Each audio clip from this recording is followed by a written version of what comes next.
Welcome to the Introduction to SketchUp for Schools Part 4, where we're going to be talking about SketchUp shortcuts. Now, why do we need SketchUp shortcuts? Well, the first thing I'm actually going to tell you is that it's not the most useful way of using SketchUp.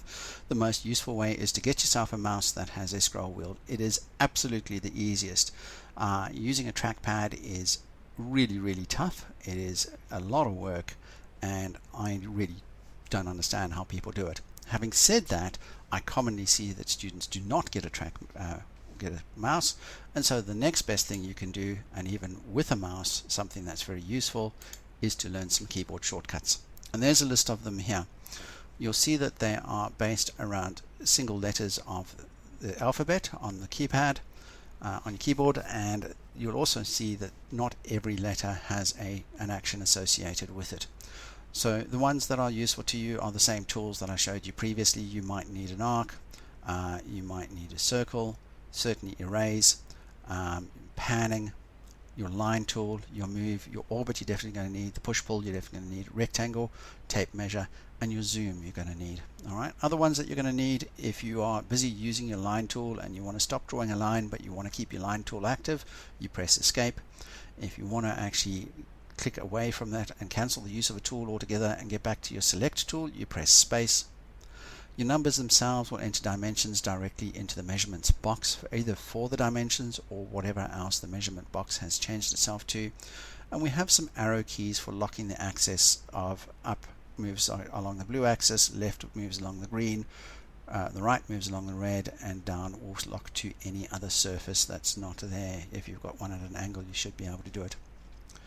Now the usefulness of this is something I'm going to quickly demonstrate, and at the same time I'm going to show you a couple of other little mouse tricks that will make your life easy. First thing I want to do is draw a little rectangular prism. So I'm going to use R for rectangle, make sure I'm in my window, sorry, R for rectangle, and I can draw and I can click. So 2 clicks, I've got a rectangle drawn. I'm not actually worrying about dimensions at this stage. If I wanted to, I would be typing in my dimensions to make it accurate. That's a separate video. Now I use push-pull tool. I click, you'll see if I hover over the surface it shows that it's selected, and I can push-pull up into this full size there. So now I have a rectangular prism with 2 keyboard clicks and 2 mouse clicks, or 3 mouse clicks. Now what I wanted to show you is this idea of selection. If I click once, I can select a surface, or I can click a line, which is known as an edge.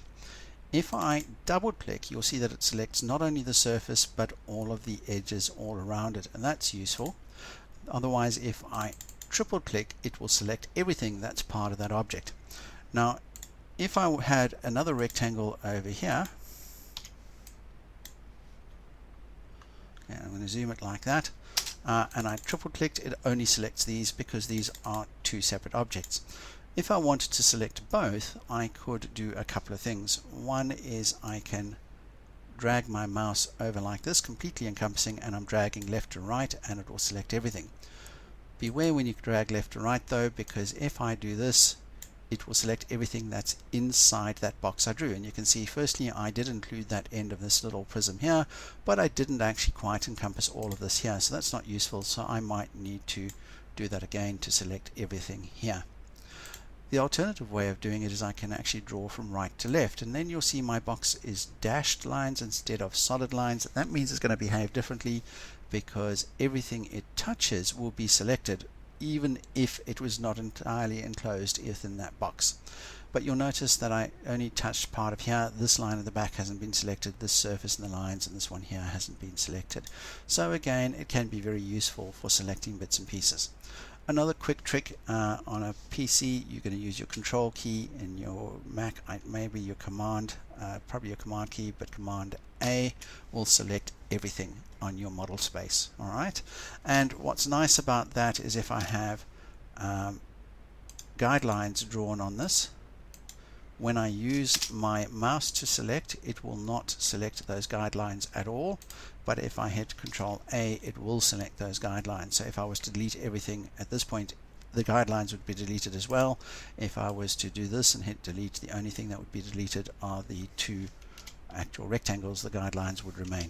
So that's another quick and neat little trick to do with selection tools in SketchUp here. And that's part of my shortcuts and part of my tricks. This is not so much a keyboard shortcut because these are mouse shortcuts, but it is one of those that's very useful to know, along with the keyboard shortcuts, which are the letters.